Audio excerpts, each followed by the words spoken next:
Greetings, greetings, greetings. It is I, your king, King Clifford Jefferson, Senator of Godfrey, the fifth kind of man, Jew, son of fourth, ruler of Jerusalem, the reincarnation of King Edgar the Peaceful, which we know here at the Third Typical English Church of England as Jesus Christ. I'm here with another marvelous lecture for my heirs, my successors, on behalf of the predecessors that came before me. It is May 24th, 2024, which is the Berber year, 2974. I greet you in the name of my Queen Sister Galberton of the House of Galberton, Archbishop Belmont from the House of Belmont, Bishop Search from the House of Search, as well as officers, members, and all those who are inquiring about what it is that we are called to do. Greetings, greetings, greetings, Alicia A. Royale. Welcome to the Third English Church of England. Welcome to our platform. I have another marvelous lecture for everyone today. All right. Thanks to Archbishop Belmont, he constantly sifting through the garbage, you know what I'm saying, and finding those necessary things that people normally throw in the garbage when not realizing that garbage, one man's trash is another man's treasure, right? One person's trash is another person's treasure. Okay. So what they consider trash, we consider treasure because those are clues. Okay. Those are clues. All right. And most of us are clueless about trying to find a clue. Okay. So it's just beautiful to be here today. We got our very first participant, Alicia A. Royale from the House of what is your surname, Alicia?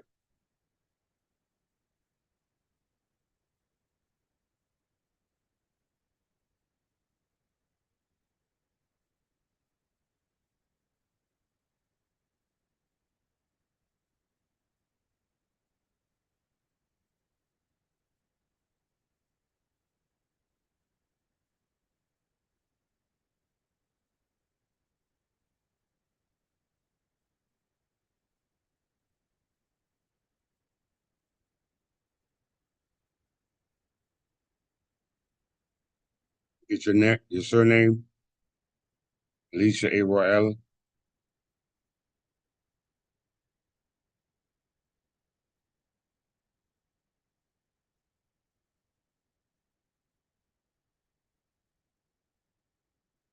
That's who I'm talking to.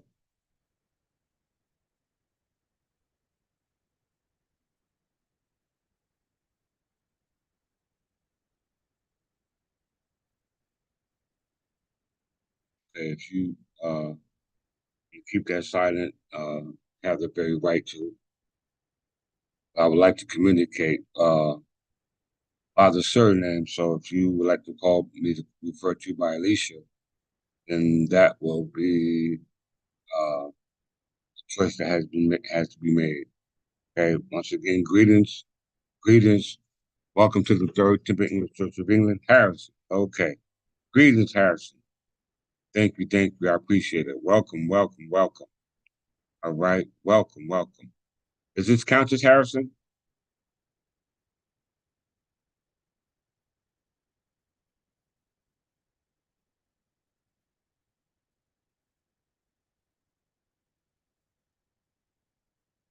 Or you're a newcomer to the channel? I think we have a Harris already. I just wanted to see if it's the same individual.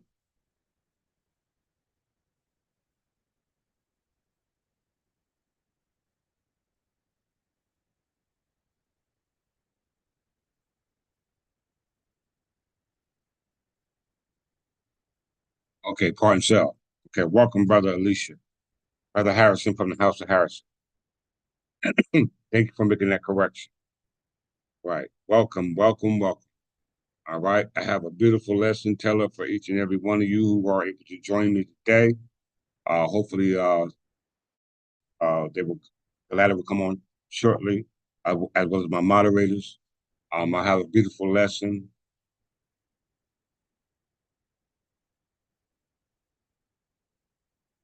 Don't worry about it. You can change it later, Brother Harrison from the House of Harrison. I know you are now. You can change it later.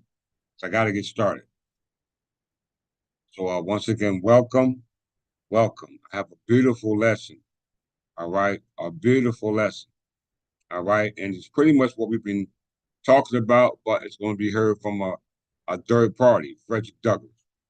Okay, Frederick Douglass. Yeah, we're gonna go back into the Anglo-Saxon predecessor, Frederick Douglass. Right, he has a uh, uh, uh, uh, frequency that we all have attached ourselves to based upon this information, right? Based upon this information, which we call time immemorial, back to a time out of mind where where the memory does not run contrary to that time, an era that you go back to. So apparently, Frederick Douglass was able to take his perception of who he was to a time era where the physical body could not go. Okay, and that was his understanding based off his perception of who he was, even at the time of slavery and even being emancipated from slavery. Okay, and he was an Anglo-Saxon Berber, all right, well, Anglo-Saxon, all right. At least he knew that much, and he knew this, and he understood what was going on as a result of studying his history.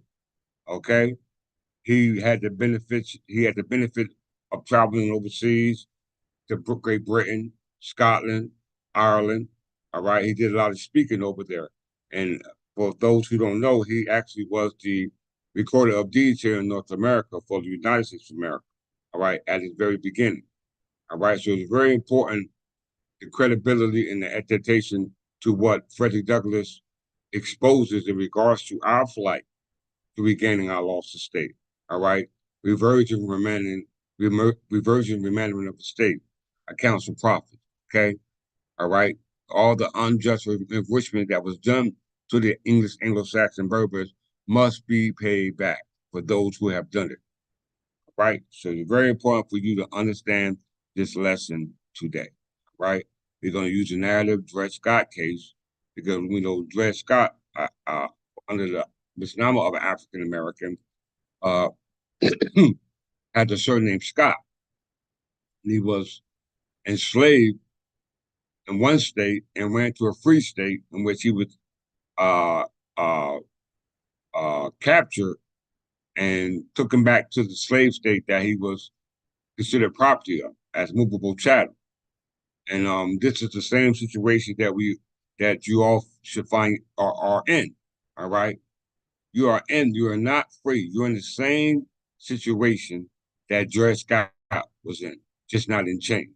Okay, it's the conscious change that you're subject to.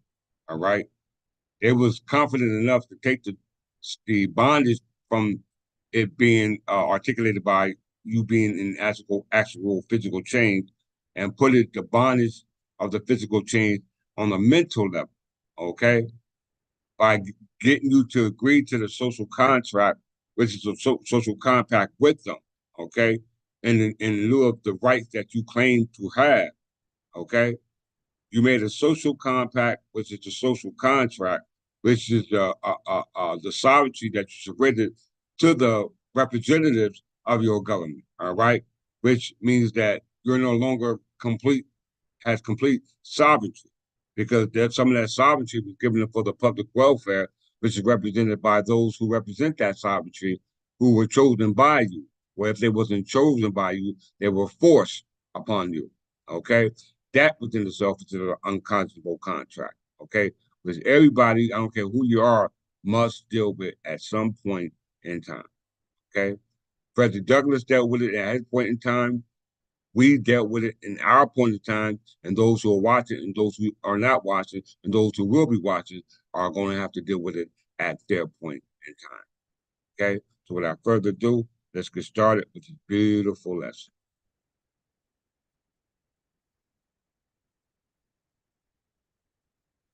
If there are any Moors, if there are any Israelites, if there are any Hebrew Israelites, whoever, what sect you come from, whatever society you come from, you know, this is something that you don't want to miss.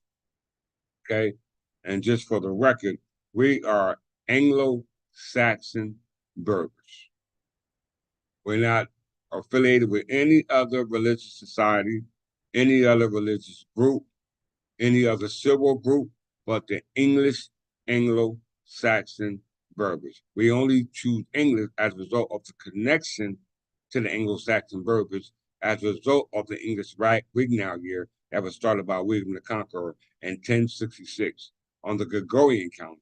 Prior to that, on the Gregorian calendar, which was created by Pope Gregory XIII in 1582, the only calendar that we recognize or used in regards to our story being told is the Berber calendar, which is the Anglo-Saxon Berber, because 1065 and on down to time immemorial, the only calendar that was in use, according to who we identify with, was the Anglo-Saxon Berber calendar, because there was no English Regnal year installed until William the Conqueror, in which we know the Jews made their entry into what we call Great Britain now. Okay, with William the Conqueror. All right, and these Jews are what we call Scottish Jews, which are Ashkenazi Jews, which were enlightened in the 18th century, which we call the Scottish Enlightenment, from which we get the American Enlightenment. So it's very important for us to understand what the Enlightenment is, or the Age of Enlightenment. Okay, all right, we were the enlighteners. We the one who have enlightened men about who they are, okay, and who they could be. Okay, so without further ado, let's get it, y'all.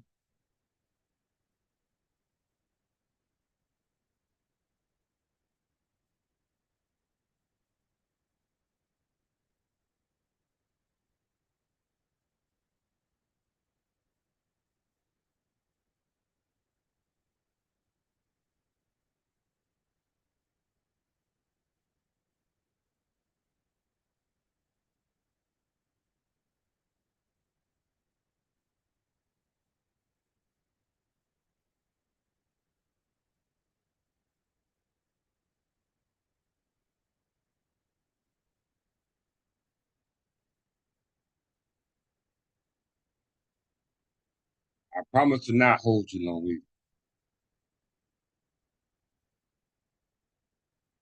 All right, what I'm going to do, I'm going to break this lecture up in four parts, okay?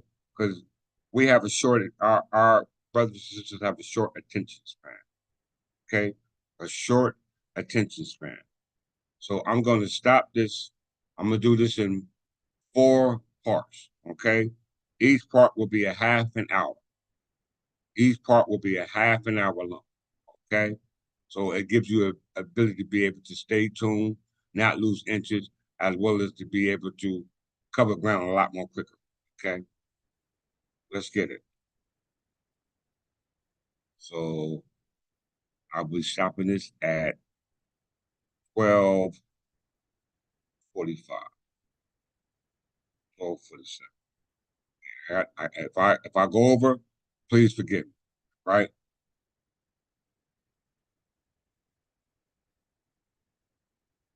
We're concerned with rights of Englishmen, right? Anglo-Saxon Berbers, which are identified by Englishmen. Why? Because we speak English, all right? The Anglophone is the language spoken universally, all right? Contrast to the Anglosphere, which deals with the territory where those Anglo people descended down from or came from, okay? Anglos, rights of Englishmen. The right of Englishmen are the traditional rights of English subjects and later English-speaking subjects of the British Crown. Okay? Once again, the right of Englishmen are the traditional rights of English subjects and later English-speaking subjects of the British Crown. English-speaking subjects, not English subjects. Totally different. English subject is totally different from English speaking subject of the British Crown because the English Crown is not the British Crown. We must understand that. It became the British Crown by way of the Treaty of Union in 1707, which came about by way of the Treaty of Perpetual Peace in 1502, which resulted in the Union of the Crown in 1603, which brought forth the Treaty of Union in 1707. Okay? You must know your history. And yes, I'm using Wikipedia, but Wikipedia also has its sources, which are in the bullet. So if you deny what Wikipedia say, please refer to the bullet point, right? Because usually that's what everybody arguing is, because they just try to disagree with what I'm saying. All right. Like I said, I didn't come to change nothing. I came to fulfill the law. All right. I didn't put this here. Somebody else put this. So apparently somebody else agrees with my interpretation. All right. Even when the interpretation is not physically seen. In the 18th century, some of the colonists who objected to the British rule under the British crown, not the English crown, and the 13 British North American colonies that will become the first United States argued that their traditional rights as Englishmen were being violated. Once again, I repeat, we ain't talking about Moors, we ain't talking about Jews, we're not talking about Hebrews, we're not talking about no other nationality. Even though there are other nationalities, the nationalities of those people from other countries are not respected here in the 13 British colonies because their colonization was based upon their nationality, which was based upon the church, and then it would pass on to the 13 colonies that were subject to the British Crown, which was based upon the Naturalization Act of 1790, which was based upon a color of skin. Okay? See Imre Hassan, Ahmad Hassan for that reference. Okay?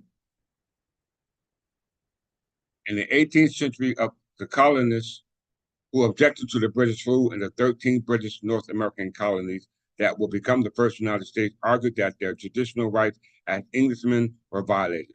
The colonists wanted an expected rights that they or their forebears had previously enjoyed in England.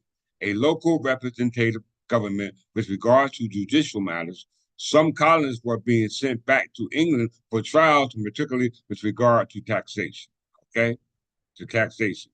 Belief in these rights subsequently became a widely accepted justification for the American Revolution. So that means that the American Revolution was a result of taxation, which they call in England free and common socis, to the crown. And at the time, the crown was being overseen by de facto monarchs, which were the House of Stuarts, ranging from Queen Anne, which was the unification of all the territories given by charters, back to the crown, which was New Jersey in July 4th, 1776.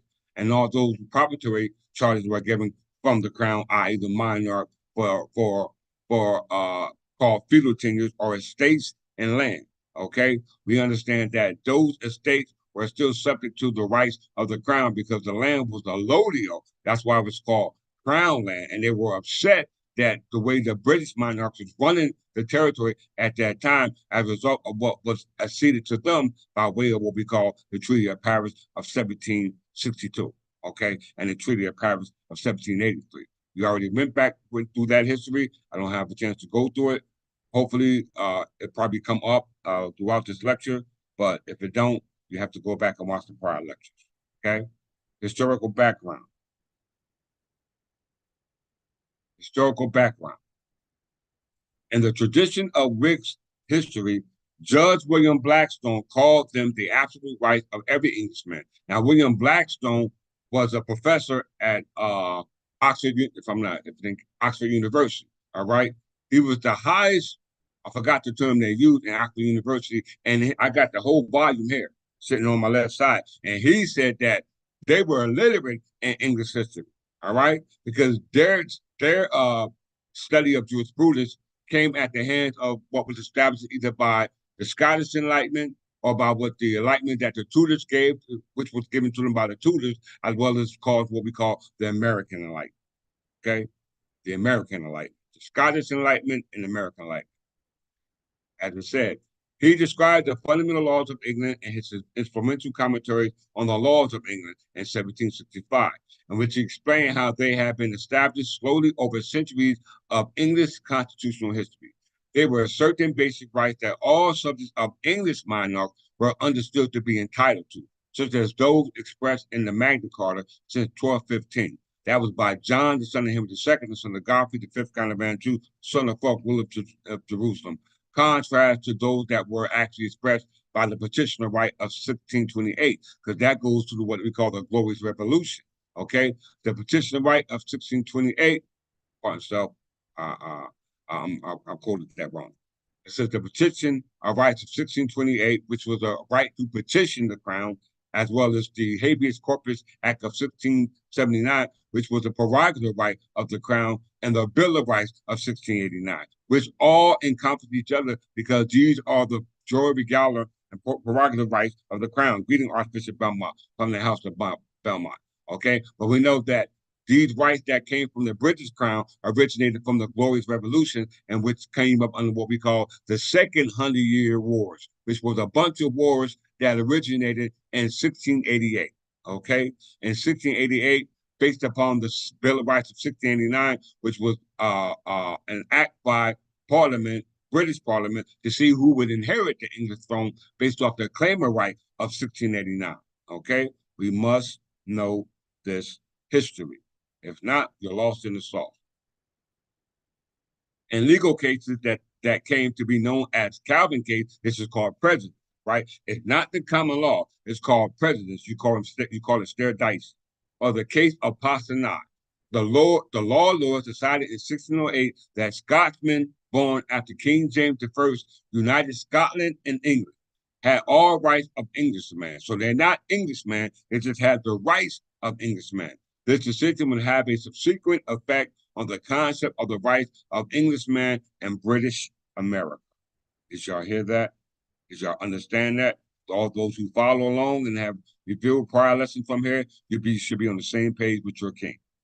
Okay? Those who are not, you're not of our kingdom.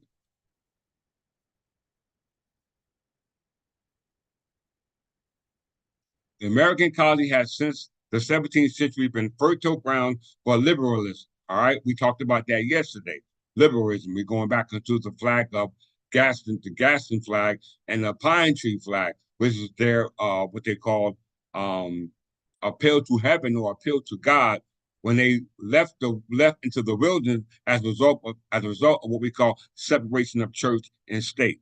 Separation of church and state was a fusion of government under the crown versus what you have now called a commonwealth, which you now call a republic, because what was carried over from Great Britain was now transferred over here to what they call the colonies under the Articles of Confederation through the First, Second Continental Congress, then became the Confederation, from which we got the Constitutional Convention of 1787, and Pennsylvania, a state that was colonized by immigrants who were Protestants who came over with William Penn as a result of conflict they had with the Native American Iroquois, which was the six tribes, or the parts of the six nations here, as contrast to those five civilized tribes, or the six civilized tribes who took place in what we call the territory that was governed by New France and New Spain. But since we're talking about Pennsylvania, William Penn, because we know that the first government that was formed was established in York, Pennsylvania. Okay, York, Pennsylvania. So as we can see, as it said here, it was the 7th century been fertile ground for liberalism within the center of European political discourse. However, as the ratification of the Declaration of Independence approached, the issue among the colonies of which particular rights were significant became divisive. George Mason, one of the founding fathers of the United States, stated that we claim nothing but the liberty or privilege of Englishmen in the same degree as we had continued among our brethren in Great Britain. Okay? In Great Britain. Great Britain didn't become Great Britain until 1707 with the Treaty of Union. And at that time, they were at conflict with France and England. When I say France and England, I'm talking about the Franco dynasties, all right, versus the English and French dynasties, which was the Plantagenet crown, and which the rights pertaining to the states governing just so is what's in question. All right. Owing to its conclusion in the standard legal treaties of the 19th century, Calvin's case was well known in the early judicial history of the United States.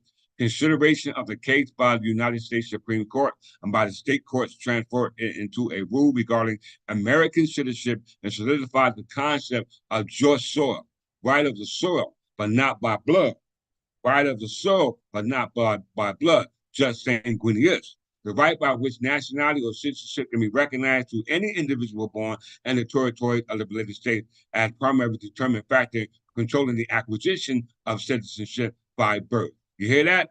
Acquisition is the alienation of citizenship by birth, because that determined by a nationality versus those determined by you being naturalized, which is what the system that was implemented here in North America by the Naturalization Act of 1790. Once again, for case law, see Imre Ahmad Hassan for that case, right? Let's get there.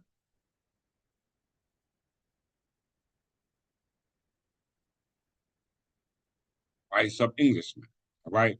They're over here. And now over in Europe, and now in Africa, and now in Asia, okay? They're talking about the rights of Englishmen that English-speaking people who were subjects of the British Crown spoke, okay? Just because you speak the language don't make you an Englishman, okay?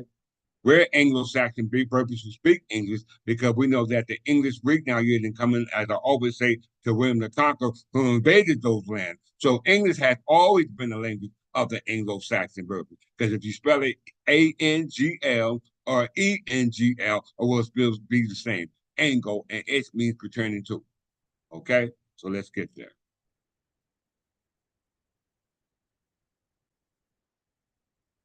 Back to the Anglosphere.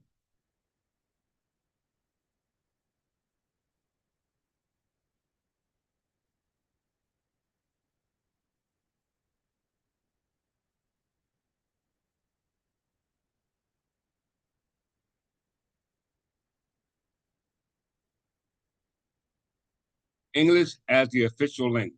Okay? English as the official language. You see green as the Anglosphere, everything that's in green, which is here, all right? It's the Anglosphere. Officials with majorities, and all the other ones are co co-official or unofficial, okay? So we know the Anglophone is for the Anglosphere is predominantly what we call North America and South America, okay? But they're co-dependent, right? You can see it right here. It says right in the box, Anglosphere.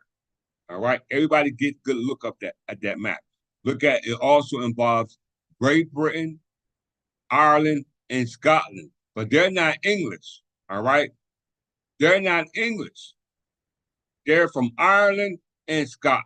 Okay, what makes them Scottish Irish, which makes them a part of what they call Ulster Scottish, which makes them a part of what they call the plantation of Ulster, which was established by who? King James the Sixth of Scotland and the first King of England. These are indisputable facts for all you Moors, for all you Jews, for all you Hebrews, for all you uh, uh, Jamaicans, whoever you are, you're eventually going to have to follow the rabbit hole back this way. All right? The rabbit hole ends here. Let's get it. So you see the Anglo-sphere. Now this is an oval sphere, okay? This is the oval sphere, all right? You see North America, parts of not South America here. Africa, Europe, and Asia, okay? So let's go to the Tino map. Just real quick. Just real quick.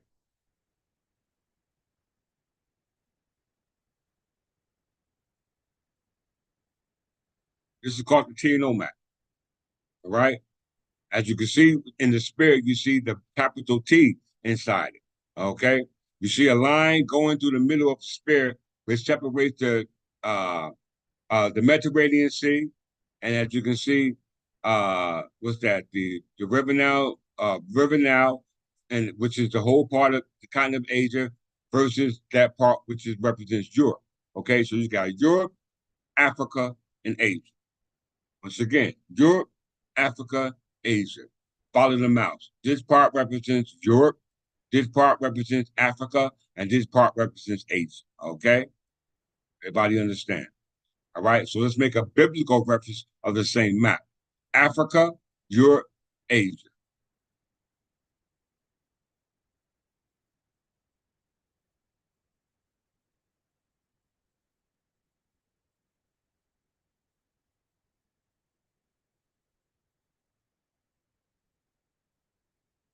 See here,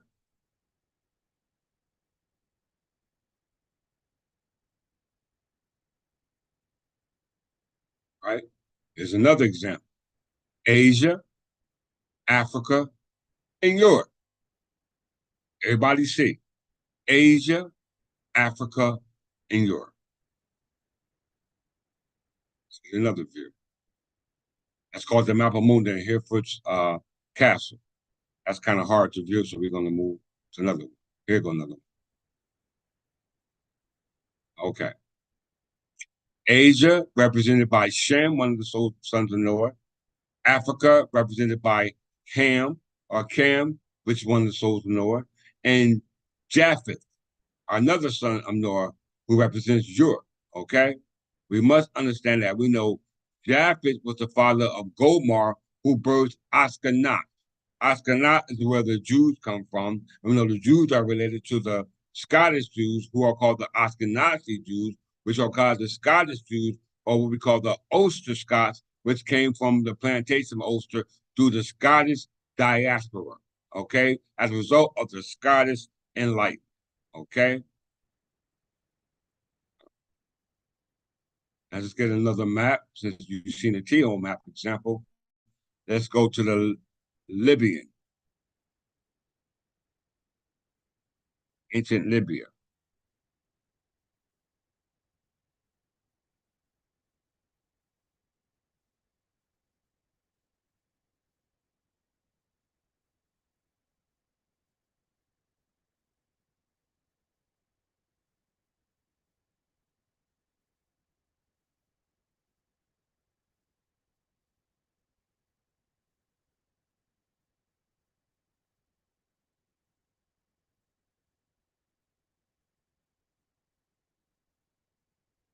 Just for the picture. We just want the picture.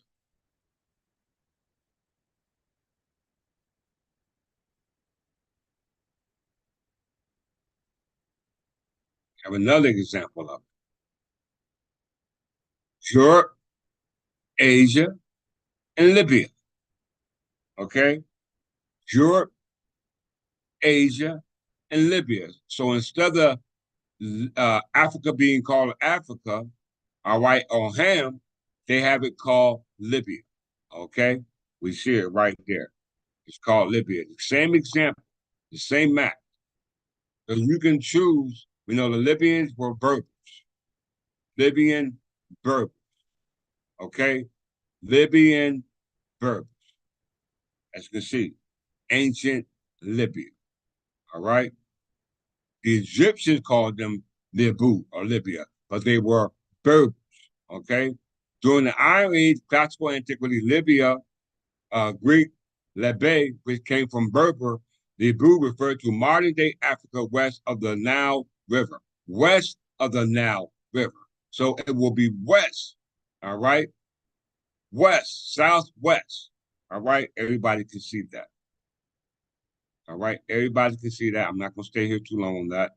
I just want to pull up one more thing just to qualify. We might have some viewers didn't know this. Let's go to the 1789, 1911, 1911 encyclopedia. Okay, the 1911 Encyclopedia of Britannica. Just real quick. Just real quick.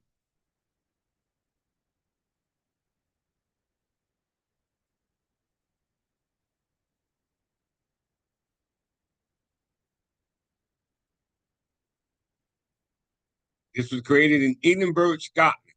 Okay, this encyclopedia from the Encyclopedia Britannica Company, which was created in the Scottish Enlightenment. Once again, the Scottish Enlightenment. Okay, Berbers, the name under which are included the various branches of indigenous Libyan race of North Africa. Since the dawn of history, Berbers have occupied tracts between the Mediterranean and the Sahara from Egypt to the Atlantic. Okay, from Egypt to Atlantic. We've been through this article many times, so I'm not going to stay here. I just want to hit certain points of it, right? Certain points on it.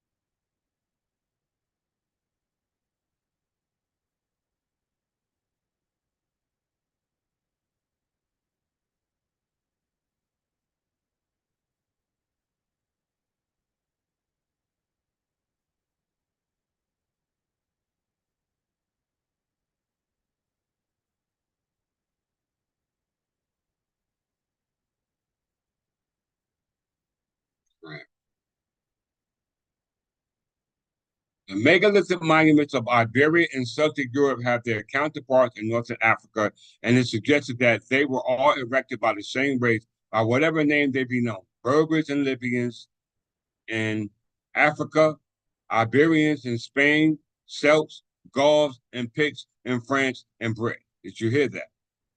Did y'all hear that? In spite of history, in spite of a history of foreign conquest, Phoenician, Greeks, Romans, Vandals, Arabs, and French. Okay, I don't want to, when I say Arab, you know what I'm getting to, but I don't want to say them because I don't want them to feel like I'm picking on them. All right, but it said, in spite of, and once again, when you go to and read Ahmad Hassan, it'll tell you that Arabs could not be considered citizens here in what they call North America under the Naturalization Act of 1789. Okay, I said, in spite of the history of the foreign conquest of Phoenicians, Greeks, Romans, Vandals, Arabs, and French. When they say French, they're talking about Frankish French. All right. The Berber physical type and the Berber temperament and nationality have persisted since the Stone Age. Did you hear that? Since the Stone Age. I want to hit one more point in this. We can move forward.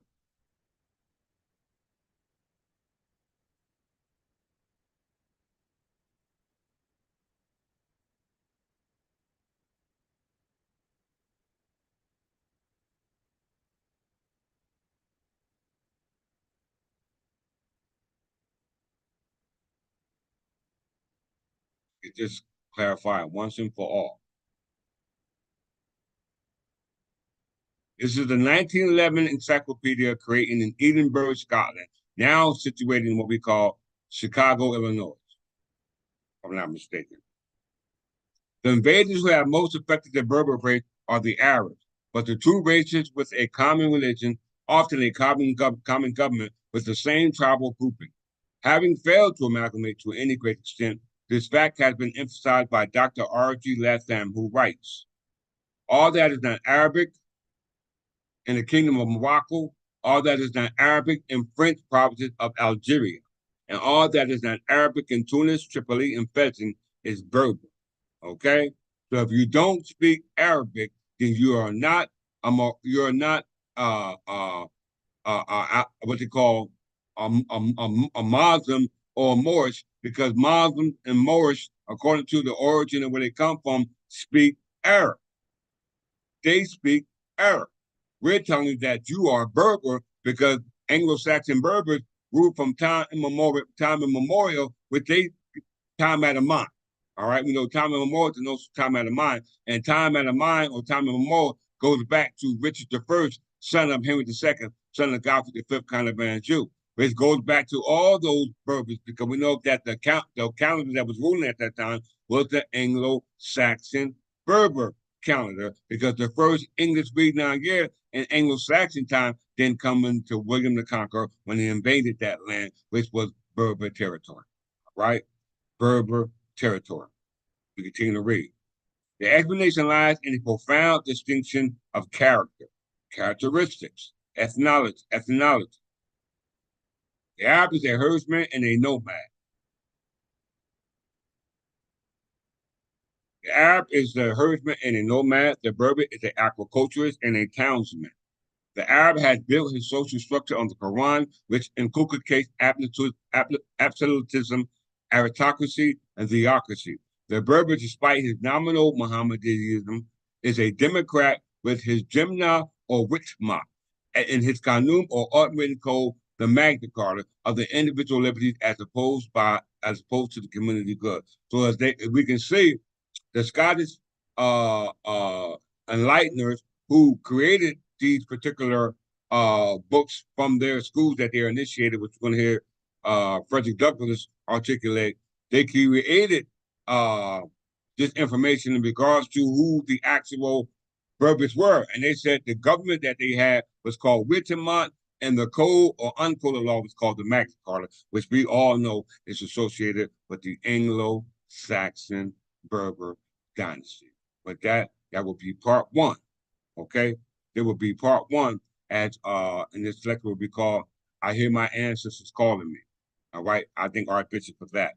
This will be part one of "My Ancestors Are Calling Me."